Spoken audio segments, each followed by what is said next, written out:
중심에서 십자가 그 치유와 회복의 이야기, 십자가 그 치유와 회복의 이야기라는 제목으로 하나님 말씀 전하겠습니다. 먼저 음악.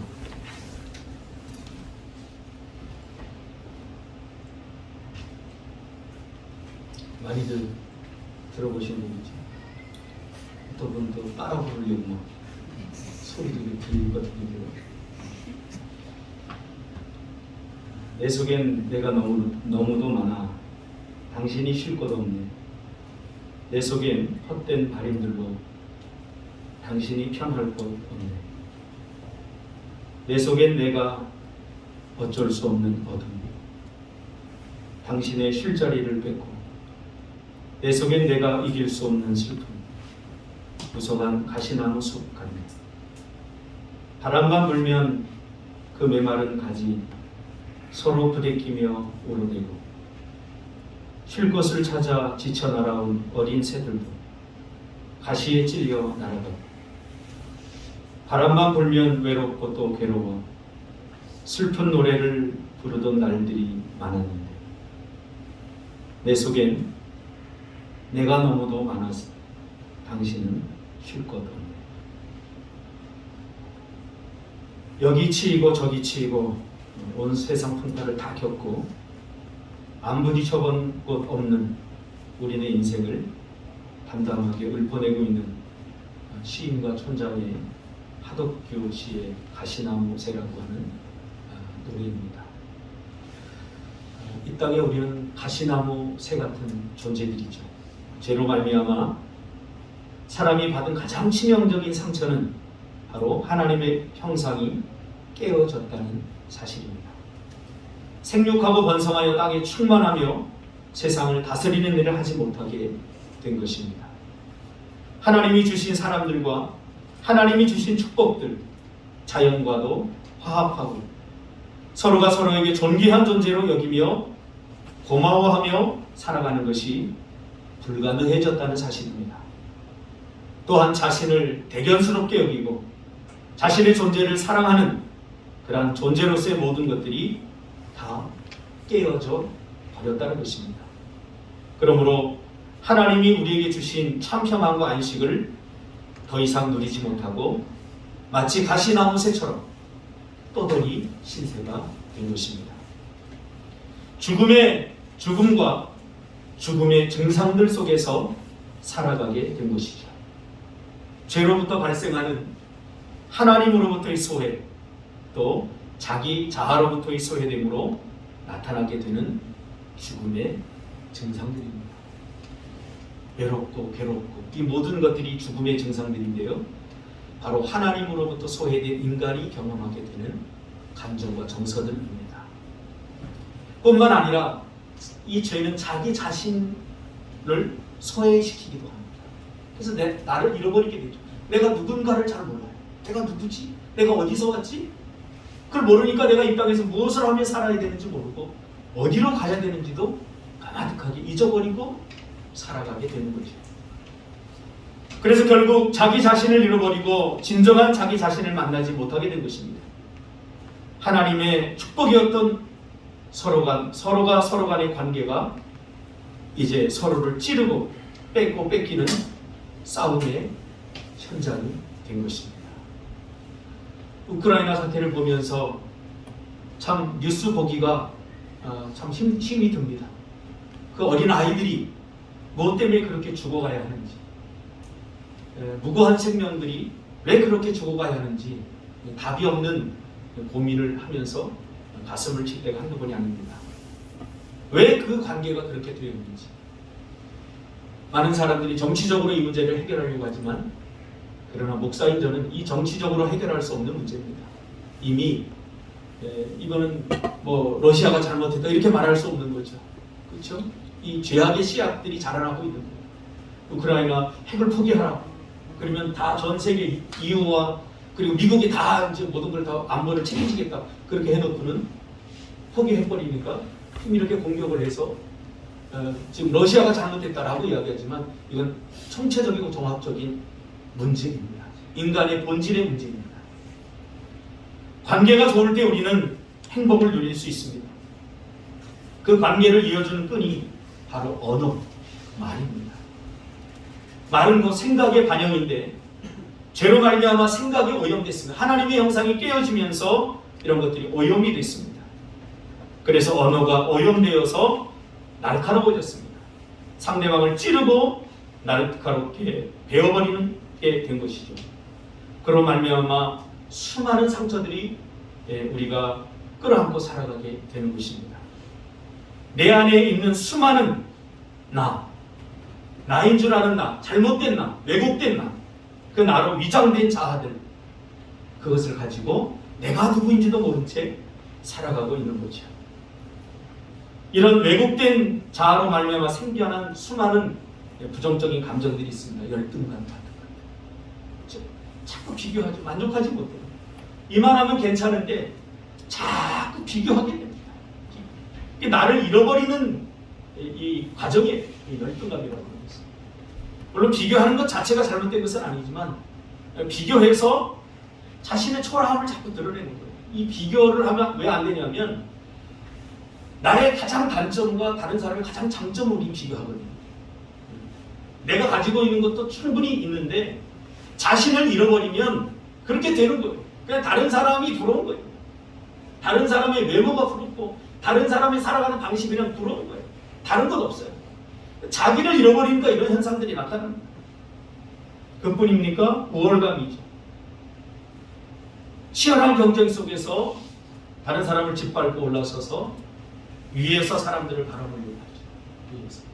하나님의 형상으로 지원받은 사람으로서 동등하게 바라보지 못하게 되죠. 그럼 어떻게 됩니까? 저렇게 전쟁을 벌이게 되는 거예요. 참 안타깝지 않을 수 없습니다. 우월감. 우리가 지금 뭐 러시아가 잘못했다, 누가 잘못했다라고 이야기하기 전에 내 안에 있는 이 우월감이 있다면 아마 그 자리에서는 누구나 다 이렇게 할 수 있어요. 이 우월감. 사람을 나와 똑같은 하나님의 형상으로 지음받은 존귀한 인생으로 우리가 인식하지 못하면 다 이렇게 위험하고 다 이렇게 짓밟아도 된다고 생각하게 되어 있습니다. 또한 친밀감에 대한 두려움. 사람과 하나님으로부터 적당한 거리감을 두고 살아가려고 하죠. 왜? 가까이 가면 찔려본 경험이 있기 때문에. 가시나무 새들이죠. 찔러요. 서로 찔려요. 찌르면서 우리는 그 안에서 뭔가를 잡고 기도하면서 만들어내야 되는데 한번 찔리면 또 찔릴까봐 이제는 적당한 거리를 두고 두려워하고 불안하게 되죠. 우리 안에 상처가 있다는 증거입니다. 그러니까 친밀한 관계를 맺지 못하는 거예요. 하나님과도 마찬가지예요. 하나님과도 친밀한 관계가 되지 못하니까 어떻게 돼요? 무서운 하나님. 인격적인 교제를 나누기가 참 두려워요. 관계하기가 참 두려워요. 그러니까 하나님과도 적당한 거리를 두고 그냥 내가 해야 할 일만 해나가는 거죠. 이것을 우리는 신앙이라고 착각하면서 살아가게 되는 거죠. 사람과 사람과의 관계도 마찬가지입니다. 목사에게 시험이 들면 목사를 마치 괴물처럼 여기고 살아갑니다. 가까이에서는 안 될 존재들로 여기게 되는 거죠. 성도들 간에도 마찬가지입니다. 친밀감에 대한 두려움과 불안. 여러분, 친밀감을 잃어버리면 어떻게 행복할 수 있겠습니까? 친밀감을 잃어. 저는 가끔 우리 장로님이 뭘 자꾸 생기면 저를 갖다 줘요. 또 양말도 갖다 주시고 목도리도 갖다 주시고. 사실 저하고는 좀 안 맞아요. 저도 스타일이 있거든요. 근데 저는 감사하게 오늘도 장로님이 주신 양말을 신고 왔어요. 저는 목 짧은 양말을 신거든요. 볼 때마다 그냥 아버지의 선물 갖고 얼마나 야 이거를 나한테 주시기 위해서 이거 얼마나 장로님 마음이 콩닥거렸을까 이런 걸 생각하면 하나도 버릴 수가 없고 하고 싶은 거예요. 그냥 이게 유행이 지나든 이게 상관이 없어요. 이게 사랑이에요. 이게 친밀감이에요. 또한 무감각한 감정 상태들.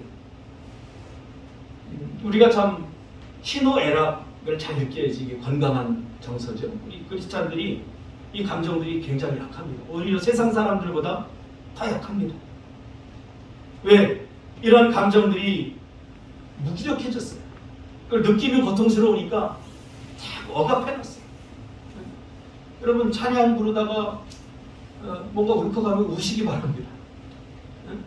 뭔가 미쳐서 날뛰고 싶으면 날뛰시기 바랍니다. 우리 교회는 그런 것을 절제하지 않습니다. 하나님이 주신 감정도 울고 싶으면 울고 화내고 싶으면 화내세요.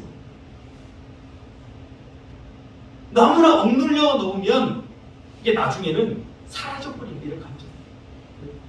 그게 어른인 것처럼 우리가 착각합니다. 여러분 다윗이 법궤가 들어오는 그 현장에서 얼마나 기뻤는지 미쳐서 날뛰었어요. 왕이 그렇게 하면 안 돼요. 체면이 구겨지고 선산되는 거예요.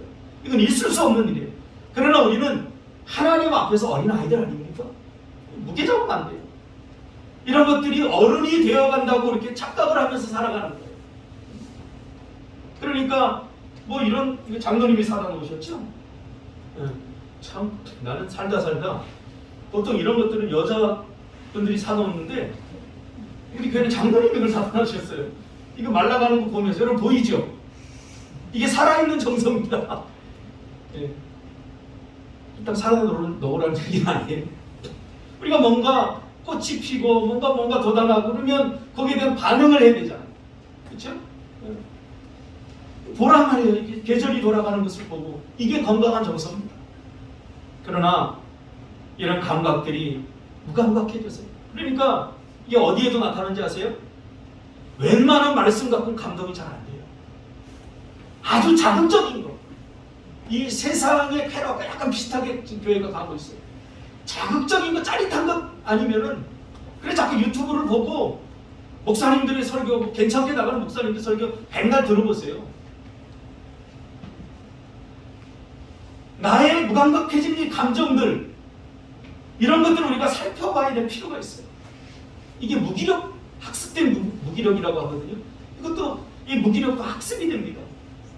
아니 뭐 은혜 받아봤자 또 며칠 있으면 또 다 지나가는데 뭐 받아봤자 그냥 힘만 들고 그냥 나는 마이웨이 내 길을 가려고 한다. 이게 타락이죠. 학습된 무기력. 뿐만 아니라 두려움과 항상 지속되는 압박감들. 그럼에도 불구하고 뭔가 평안이 없어. 계속 뭔가 눌리는 것 같아요. 불안이 오고 두려움이 와요. 두려움은 대상이 있는 게 두려움이라고 하면 불안이라고 하는 것은 대상이 없어. 그냥 마음이 좀 불안하고 뭔가 불안하고 뭔가 어물쭈물하고 뿐만 아니라 늘 내 안에서 부정적인 생각, 부정적인 사고방식들이 작동이 되지. 또 비합리적인 하나님과 사람들 간의 의심들, 신앙의 여정 속에서 그런 의심들. 그래서 뭔가 끊임없이 하나님 앞에 뭔가를 하려고 하죠. 하나님은 하지 말라고 하는 거예요. 그냥 은혜만 받으려고 하는 거예요. 이런 비합리적인 의심들이 만들어내는 그러한 종교적인 자극들입니다. 그뿐입니까? 냉소적인 태도들. 하나님의 말씀에 사랑을 더하지 않고 이 말씀을 율법으로 받아들이면 우리가 냉소적인 사람들이 됩니다. 항상 내 마음속에 옳고 그름만 가지고 상대방을 이해하고 상대방의 입장에 생각해 보려고 하는 마음이 없으면 정죄하고 비난만 하게 됩니다. 이게 냉소적인 태도가 되는 것이죠. 저는 아직도 잊지 못해요. 고등학교 때 제가 학교를 좀 늦게 갔는데 이유가 없어요. 그냥 늦은 것 갖고는 혼나던 시대예요. 그냥 규칙을 어겼기 때문에 무조건 혼내요. 그런데 이 선생님 별명이 지퍼예요. 지퍼. 지퍼처럼 이렇게 꾸겨져가지고 지퍼라고 이런 눌렸어요. 이렇게. 어떻게 하나님 저렇게 만들지? 그럴 정도로 지퍼예요. 눌렸다고. 엄마 뱃속에서 나오면서 눌렸을 거예요. 그래서 지퍼라고 지었는데 이 지퍼 선생님이 저를 부르더니 형성아 왜 늦었어? 난 이 말을 평생 잊지 못해요. 분명히 저에게도 늦은 이유가 있었거든요. 근데 가면은 무조건 맞을 거야. 맞을 각오를 하고 수업이 1시간 끝나고 갔는데 이 학생 주임이었던 지퍼 선생님이 저를 부르더니 현서가 왜 늦었어? 하는 거예요. 잘 물어준 거예요, 저한테. 얼마나 감사한지 몰라요. 다 공부해서 좋은 대학 가라 그런 말만 했지 왜 늦었어? 무슨 일이 있니? 이렇게 물어본 선생님은 처음이었어요. 오늘 그리스도인들이 너무 자기밖에 모르니 냉소적으로 변합됩니다. 타인의 상황, 다른 사람의 생각도 좀 많이 하고 살아야 돼요. 뿐만 아니라 집착과 중독적인 성향들, 그렇죠? 열심히 신앙생활을 하는 것 같은데 자유함이 없어요. 중독으로 나타나죠. 뭔가 열심히 하고 자기 공로 자꾸 들을. 여러분 아무것도 하지 않아도 하나님 여러분을 사랑하십니다. 할렐루야. 신앙은 여기서부터 시작돼야 됩니다. 내가 뭔가를 하지 않더라도 나를 향한 하나님의 사랑은 포기되지 않습니다. 하나님의 사랑을 우리들의 싸구려 사랑으로 자꾸 착각해서는, 그러니까 뭔가 자꾸 해야 돼, 분주해야 돼. 저는 요즘 새벽 예배도 안 드리고 수요 예배도 안 드리니까 너무 좋아요. 할렐루야. 좀 쉬어야죠. 좀 쉴 필요가 있어요. 이거 갖고 뭐 아쉽다 그런 사람 미선다. 난 좋기만 하고 한 몇 주 더 쉬고 싶어. 그렇다고 내 안에 있는 하나님이 사라지는 건 아닙니다. 쉬면서 저는 더 하나님을 깊이 묵상할 수 있어요.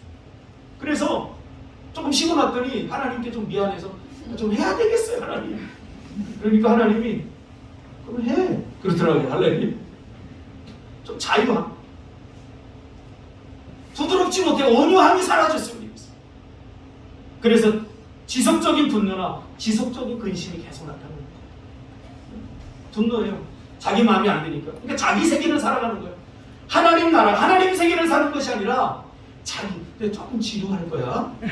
지루할 거야. 주일 학생이 이 설교를 듣는 것은 수준이 있는 거예요. 목사님이 선물 줄게, 10,000원 줄게. 그러니까 이렇게 하지 마. 나도 약간 상처를 받거든. 알았지? 그러니까 차라리 주무셔. 괜찮아. 그래. 우리 교회는 주무셔도 돼.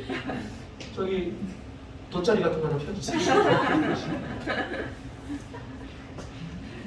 영적으로 산다고 하는데 기쁨이 없어요.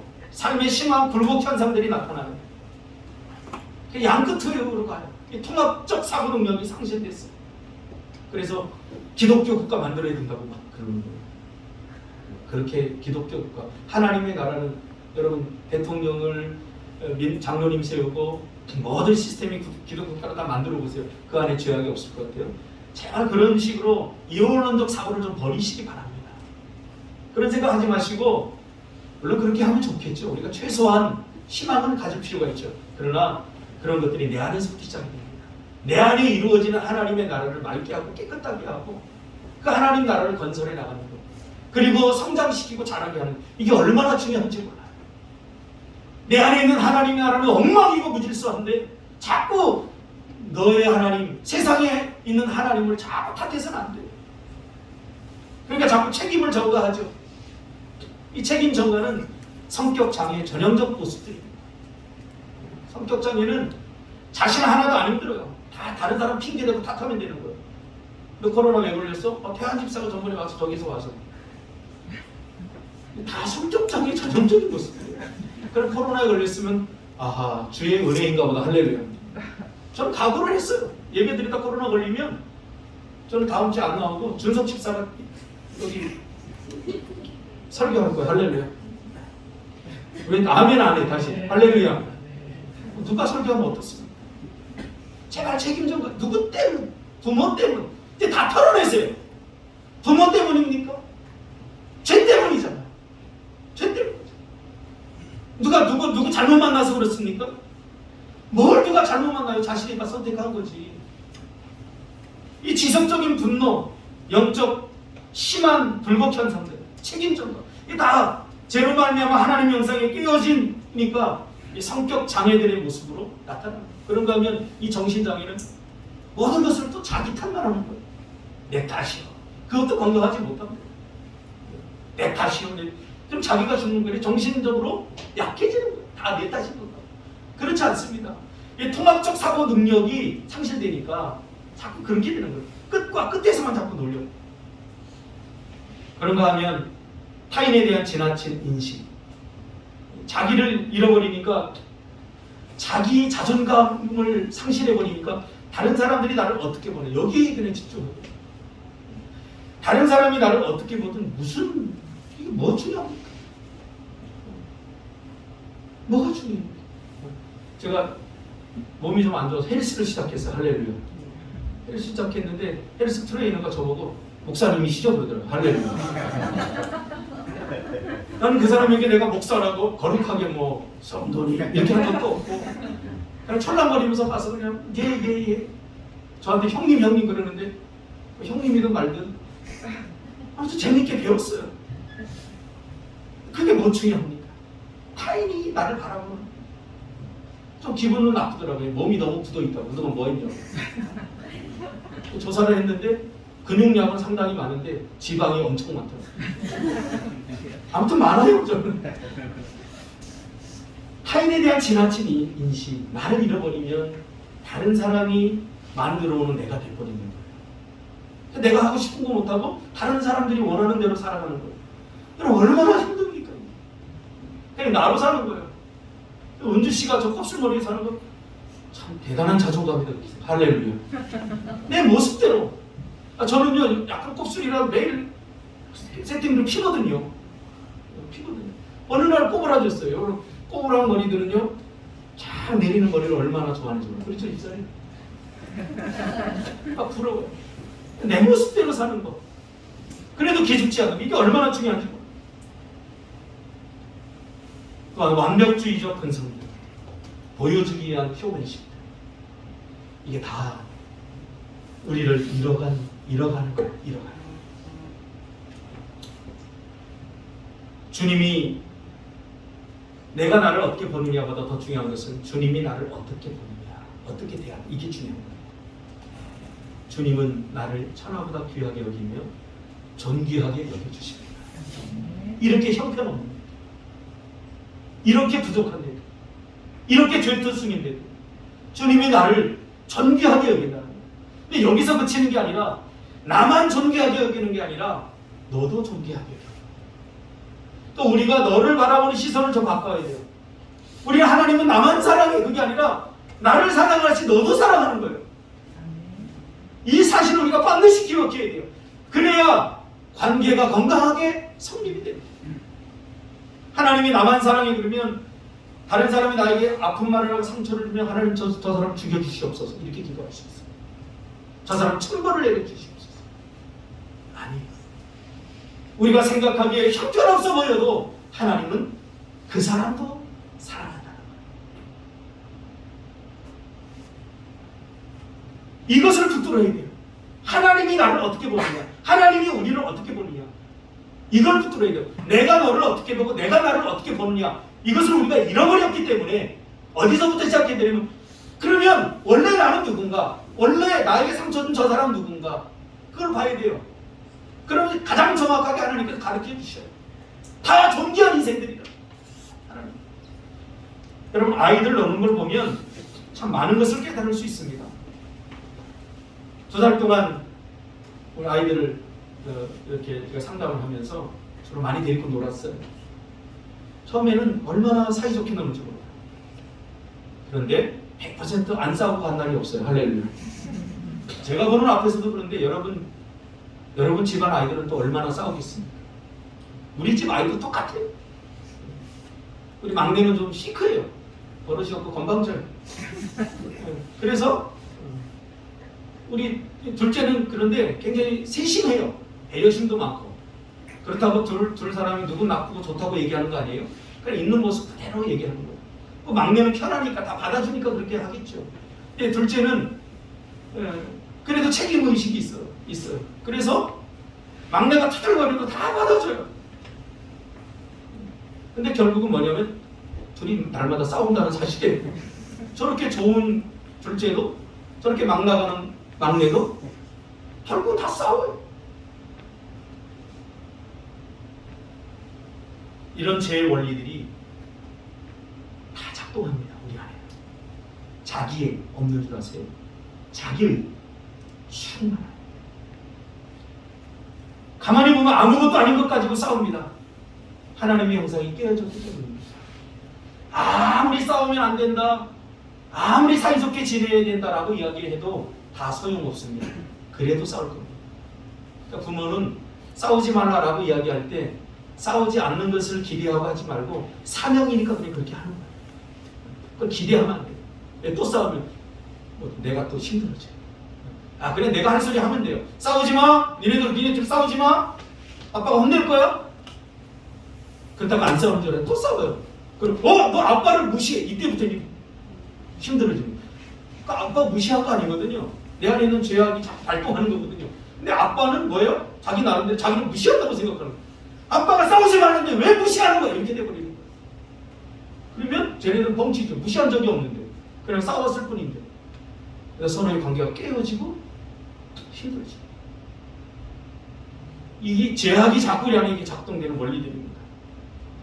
그러면 싸우지 않으려면 어떻게 됩니까? 우리가 성장하고 성숙해져야 돼요. 그래서 성경에서는 자라가라, 성숙해져라. 그리스도의 장성한 분량이 이렇게 자라가라 라고 이야기를 합니다.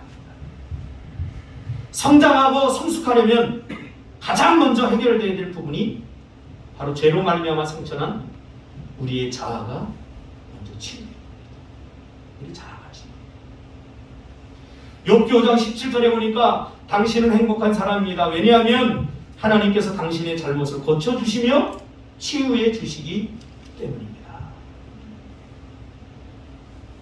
그러니까 우리가 이 영적 건강을 자꾸 지향하고 교회 안에서 이런 관계식으로 서로 연대를 해야 되는데 그렇지 않아요. 다 자기 열심으로다가 이렇게 하면 뭐 사실을 처리하고 기도하고 그러면 자기가 가장 믿음이 좋은 줄을 착각해요.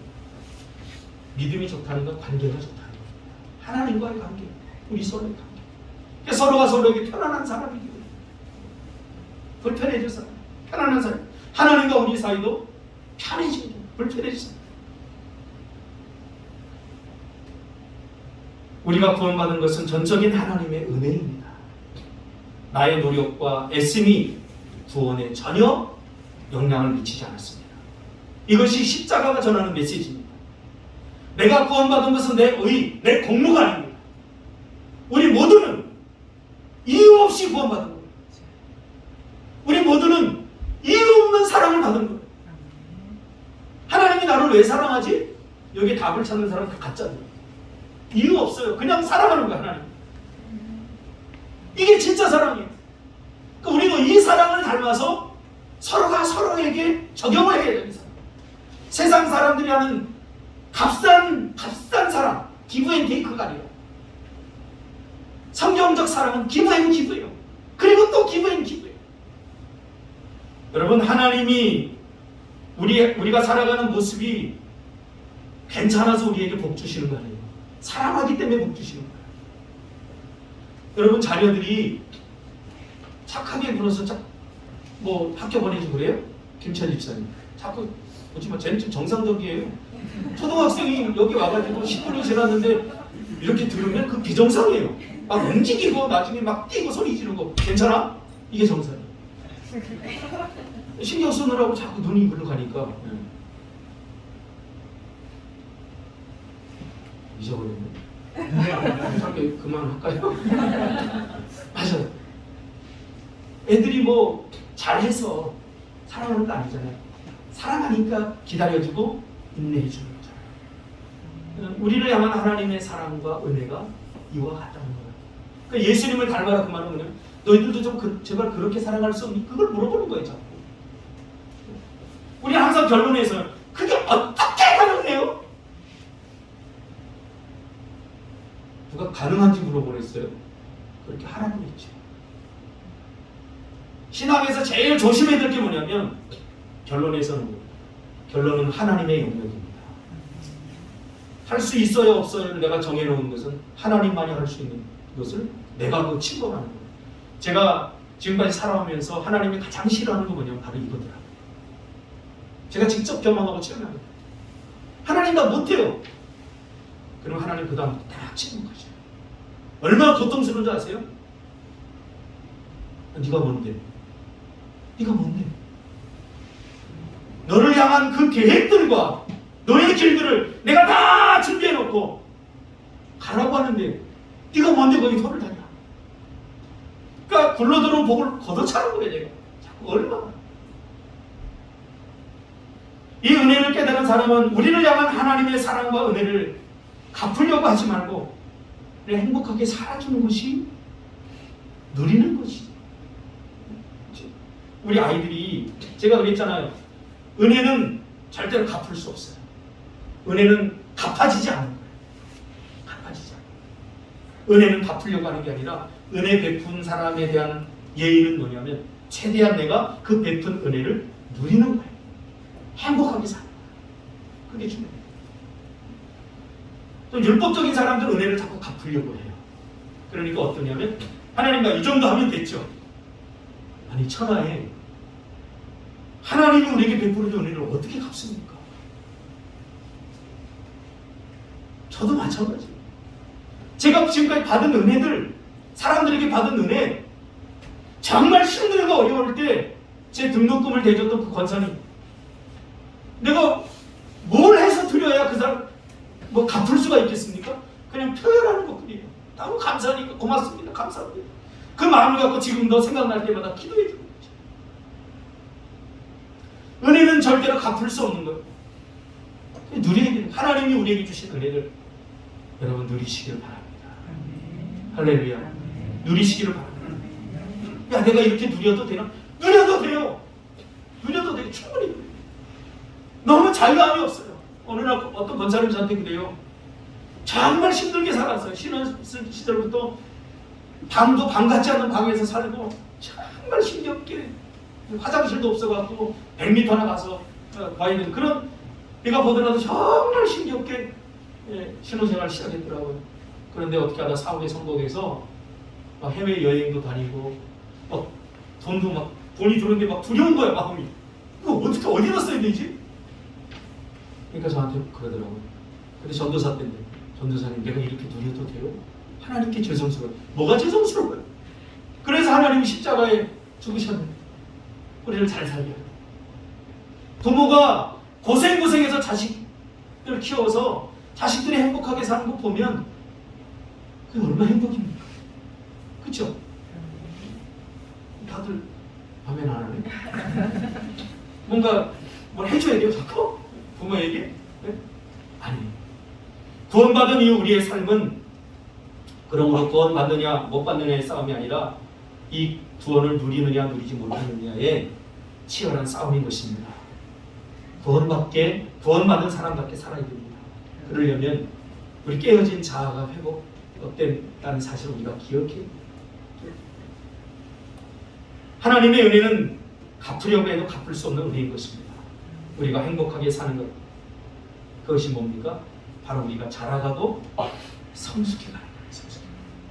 이것이 바로 예수님을 닮은 성품으로서의 회복이고 성령의 열매인 것입니다.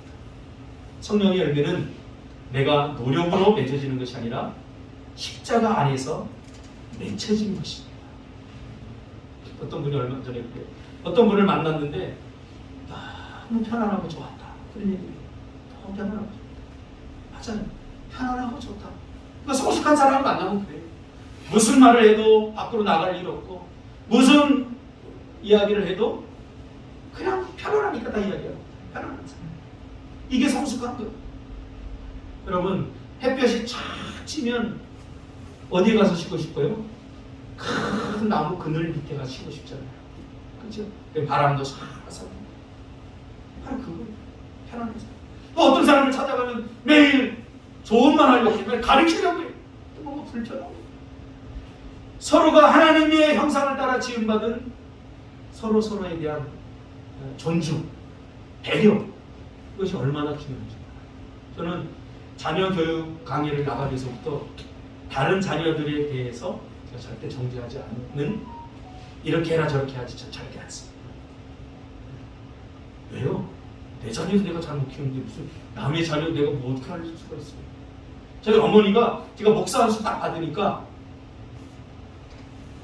어머니한테 가서 감사합니다 인사를 어머니가 한숨을 이제 목사형 다 봤다. 이제 목사형 다 봤다. 그게 무슨 말인지 몰랐어. 이제 내 새끼가, 내 자식이 목사가 되니까 이제 뭐예요? 동료의식이 생긴 거예요. 여러분, 다른 사람 욕하면 누워서 침뱉기예요. 누가 누구 욕을 합니까? 누가 누구의 허물을 싸잡습니까? 허물을 덮어줘야죠. 감싸줘야죠. 죄를 용납하라는 이야기가 아닙니다. 우리가 더 넓어져야 된다는 겁니다. 세상을 다 담으신 예수님처럼 세상은 담지 못하더라도 적어도 우리 요 안에서 우리가 담아야 되지 않겠습니까? 이 엄청난 일이 어디에서 이루어졌냐면 바로 십자가에서 이루어진 거예요. 그래서 십자가 하는 거예요. 다음 주에는 이 십자가에 대해 조금 더, 십자가가 우리의 자아를 어떻게 회복시켰는지에 대해서 좀 구체적으로 하려고 합니다. 십자가는 유토피아가 아닙니다. 실제적 경험이고 애매하고 모호하지도 않습니다. 제가 경험한 십자가, 성경에서 말하는 십자가, 2000년 전에 예수님께서 이루어주신 구원을 오늘의 나와 연결시켜주는 것이 바로 십자가입니다. 그러니까 십자가 없이는 불가능한 거예요. 십자가를 경험하지 못하면 그래서 종교적으로 자꾸 변하는 거예요. 종교적으로 자꾸 변하는 거예요. 무서운 괴물이 되어가고 있는 거예요. 다른 사람이 잘 되면 기뻐하는 게 아니라 걔가 엄청나게 아파지는 거예요. 그 십자가를 제대로 경험하지 못하는 게 그렇게 됩니다. 예수를 믿는다는 것은 율법이나 형식, 교리적인 고백의 차원을 뛰어넘어 그분의 죽음에 내가 동참하는 거죠. 그래서 우리가 작년 이맘때쯤 십자가에 동참하는 것에 대해서 제가 3번에 걸쳐서 설교했습니다. 나는 날마다 죽노라, 죽으라는 이야기가 아니라 내가 이미 십자가에 못 박혀 죽었다는 사실을 인식하라는 거예요. 예수를 믿는다는 것은 예수님의 십자가에 내가 동참한다는 거예요. 동참. 예수님께서 십자가에 못 박혀 나의 육신, 희망 없는 무익한 육을 죽였음을 우리 날마다 선포하고 선언하면서 살아요. 그래서 갈라디아서 2장 20절에 보면 내가 그리스도와 함께 십자가에 못 박혔나니, 여기서 중요한 것이 함께입니다. 함께. 내가 십자가에 못 박힌 건 아닌데 예수님께서 못 박혔는데 내가 그 십자가에 동참함으로 내가 못 박힌 사람이 된 것입니다. 그러니까 십자가에 동참하지 않고는 이 일이 나에게 일어나지 않는 거예요. 십자가에 동참하지 않고는 구원의 기쁨과 감격도 누릴 수 없는 거예요. 그래서 십자가에 동참한 사람들은 십자가를 지고도 미소를 잃어버리지 않을 수 있어요. 많은 사람들이 그렇게 물어요. 와, 개척교회 힘들지 않아요? 심지어 헬스 트레이너 너? 저한테 물어보더라고요. 개척교회세요? 그러더라고요. 자기 삼촌도 개척교회 하는데 더럽게 힘들다. 다른 사람들이 보기에 힘들어 보일지 모르지만 저는 다시 태어나도 목회할 겁니다. 물론 사람들이 보기에는 다 힘들어 보죠. 물론 힘들어요. 근데 힘든 것보다 다 이 바꿀 수 없는 하나님이 주신 기쁨들이 있어요. 그래서 저는 여러분 볼 때마다 왜 목회들 안 하지? 참 불쌍해요. 왜 목회들 안 할까? 목회하세요, 최근 집사님. 왜 목회를 안 하지? 하나님이 주시는 그 감동들. 때로는 준석 집사가 그렇게 불쌍해요. 아침에 일어나서 눈 비비고 세수도 제대로 못하고 가서 죽어라 일하고 늦게 투덜투덜 걸어오는 거 보면 어이구 내가 총신대 가라고 했잖아 이 자식.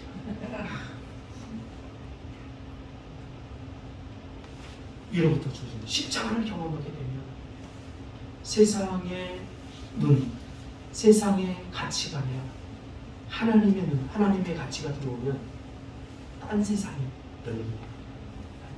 이게 바로 하나님 나라입니다. 태한 집사 살짝 넘어왔어요.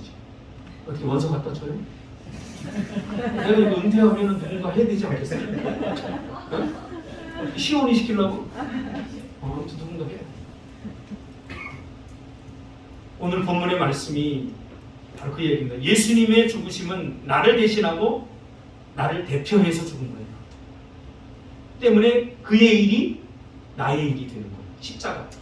그것을 연결해 주는 것이 십자가예요. 내가 죽은 적도 없고 십자가를 접은 적도 없는데 내가 예수님을 믿음으로, 예수님과 내가 연합함으로 그의 죽음이 내 죽음이 되고 그가 하신 모든 일이 내가 한 일이 된 거예요. 그러니까 이 십자가가 얼마나 위대합니까? 저는 다음 주에 할 설교가 너무 기대가 돼요. 이 비결을 우리가 빨리 깨달아야 돼요. 오늘 본문의 말씀이 그 말씀에 대한 예언입니다. 이사야가 예언한 거잖아요. 그가 찔림은 우리의 허물 때문이래잖아요. 우리는 허물 때문에 비난하고 정죄하지만 하나님은 어때요? 당연하다 이렇게 얘기해요. 너 그거 나쁜 거 못된 거 당연한 거야. 그것 때문에 내가 죽은 거야. 너의 사악한 그 마음들, 너의 그 이기심, 자기 중심성, 뼛속까지 변하지 않는 그 근성들, 그것 때문에 내가 죽은 거야. 너희가 해결 못하니까. 그러니까 우리가 다른 사람들 보고 나를 보면서 나의 이 못됨을 보면서 실망할 필요가 없어요. 왜냐하면 그것 때문에 죽었다니까 예수님께서. 그 얘기예요. 그가 찔림은 우리의 허물 때문에, 이 이야기예요. 그가 상함은 우리의 죄악 때문에, 우리의 모든 질병들, 마음의 고통과 아픔들, 상처들, 그것 때문에 예수님께서 죽으신 거예요. 그가 징계를 받음으로 우리가 평화를 누리고 그가 채찍에 맞음으로 우리가 나음을 입었다. 예수님의 십자가 지심으로 우리가 나음을 입었듯이 우리가 십자가에 동참하면 우리 주변의 사람들이 나음을 입고 평화를 누리게 된다. 할렐루야. 이게 서로 간의 관계식이 되게 되는 거예요. 너를 고치고 바꾸는 게 아니라 그의 아픔을 보고 내가 물어야 됩니다. 내가 그의 아픔의 현장 속으로 들어가야 됩니다. 그래야 너도 살고 나도 살고 너도 회복되고 나도 회복됩니다. 너를 회복시켜서 내가 회복되는 게 아니에요. 어떻게 해요? 같이 아파요. 함께. 이게 얼마나 중요하죠. 제가 2달 동안 그 틱 장애를 가진 이 친구를 상담하면서 많이 좋아졌어요. 기적이라고 생각합니다.